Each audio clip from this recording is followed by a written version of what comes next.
This is going to be part 1 of 2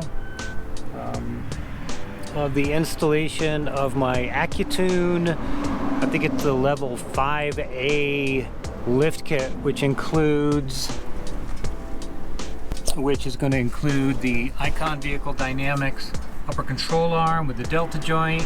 It's going to include a set of King 2.5 extended travel shocks, and this is going to be important because we're going to also talk about what to set your travel at if you actually want to get any kind of lift out of your vehicle. The next video we're going to do the rear. So for this video is just the front. Now here's where I'm going to cut to me installing this thing, rapid time.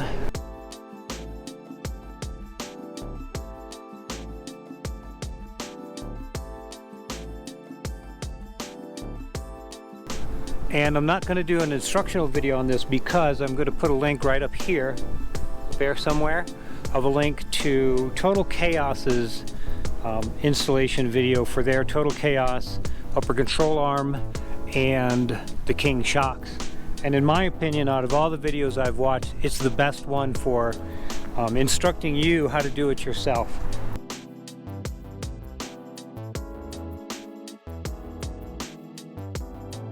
Got my suspension set up, the whole thing from AccuTune off-road, and you pick your level kind of like the Icon stage 1, 2, 3, 4. This is, if I remember right off the top of my head, this is the AccuTune stage 5A with King shocks with adjustability. So the A is for adjustable, and they basically put together the package of all the best components from all the different manufacturers. So it's going to have archive garage parts in the back to hold the springs on. It's going to have Icon RXT springs, or RTX, I forget which that is. It's going to have Icon springs. The front upper control arms are going to be the Icon delta joint. The shocks all the way around are Kings. So AccuTune put together this package, and then they ask you, what are you planning on doing with your truck and what kind of weight are you carrying, and then they tune the King shock specifically for your truck. So on mine, I told them that I would be running about an extra 500 pounds all the time between the cap, the skid plates, the rock sliders, give or take 500 pounds all the time. And with just that weight on the stock OR suspension, it's starting to feel just a little bit squishy. It's not too bad. Any more weight though, and I know I'd be bottoming out all the time. I'm also planning on running a rooftop tent and an awning and you know, packing that with a bunch of gear when we go camping, when we go overlanding. So I have to kind of split the difference between that. So the RXT spring pack comes with a couple extra pieces, and you can kind of dial in your spring rate for the back. You can also use that to dial in your ride height. On my passenger side, you can see there, I hope you can see on this video, there are 4 threads showing, and that gives me 2 inches on this side. On the driver's side, right there, 1, 2, 3, 4, 5 threads showing. And I found that that was the best combination to, again, get about a 2-inch lift out of the front with enough preload and still have enough down travel that the suspension works perfectly.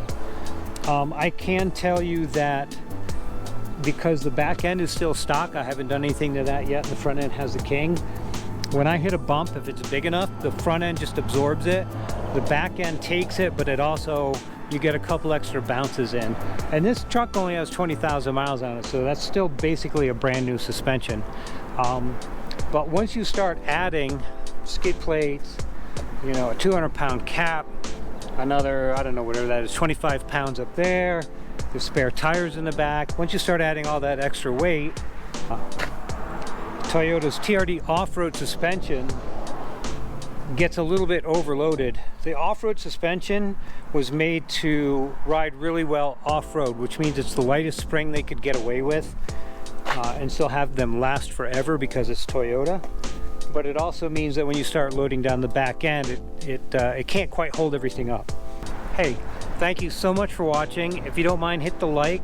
Please subscribe so you can keep up with the updates and go on some trips with us here very soon. And also, I'm going to start a new playlist for motorcycle overlanding, adventure riding. I just got a new CRF 450L, fuel injected, blah blah blah blah blah, that I'm going to be building. Over the summer, and hopefully be doing a couple solo trips on that. But anyways, thank you so much for watching.